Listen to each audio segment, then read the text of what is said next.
পাহাড়ের ঢালে মাটি কেটে বসবাসের জন্য তৈরি করা হয়েছে বসতঘর। বর্ষায় টানা বৃষ্টিতে পাহাড় ধসে যে কোনো সময় ভেঙে পড়তে পারে এসব ঘর।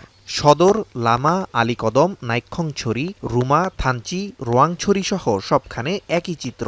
এভাবেই দিনের পর দিন পাহাড়ের পাদদেশে ঝুঁকি নিয়ে বসবাস করছে লক্ষাধিক মানুষ।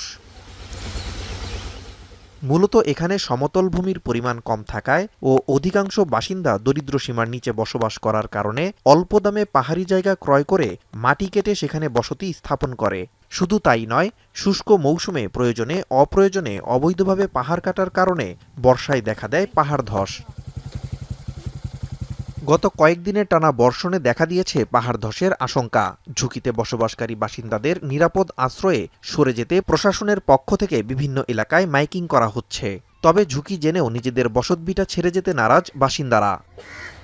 72 ঘন্টা ময়েশ্চার লক সমৃদ্ধ লিলি হুইপ শিয়া মিস্টিক গ্লোয়িং বডি ওয়াশ। শিয়া বাটারের গুডনেস স্কিন রিপেয়ার করে রাখে সফট ও গ্লোয়িং, ছড়িয়ে দেয় লং লাস্টিং ফ্রেগন্যান্স। পাহাড় কাটা বন্ধে নজরদারি জোরদার করা হয়েছে এবং পাহাড় ধসের ঝুঁকিতে থাকা পরিবারগুলোকে সতর্ক থাকার পাশাপাশি নিরাপদ স্থানে সরে যাওয়ার জন্য অনুরোধ করা হচ্ছে। যে কোনো জরুরি পরিস্থিতি মোকাবেলায় প্রশাসন প্রস্তুত রয়েছে বলে জানান এই কর্মকর্তা। পাহাড়ের পাদদেশে যারা ঝুঁকিপূর্ণ অবস্থায় বসবাস করছে এবং পাহাড় কাটার কাজের সাথে সম্পৃক্ত, তাদেরকে সচেতন করার জন্য আমরা পৌরসভার পক্ষ থেকে মাইকিং করার ব্যবস্থা গ্রহণ করব এবং এই বিষয়টি আগামী জেলার আইন শৃঙ্খলা কমিটিতে আমি উত্থাপন করব, যাতে জেলা প্রশাসন, পুলিশ বিভাগ সকলে মিলেই যৌথ প্রচেষ্টার মাধ্যমে এই পাহাড় কাটা আমরা বন্ধ করতে পারি।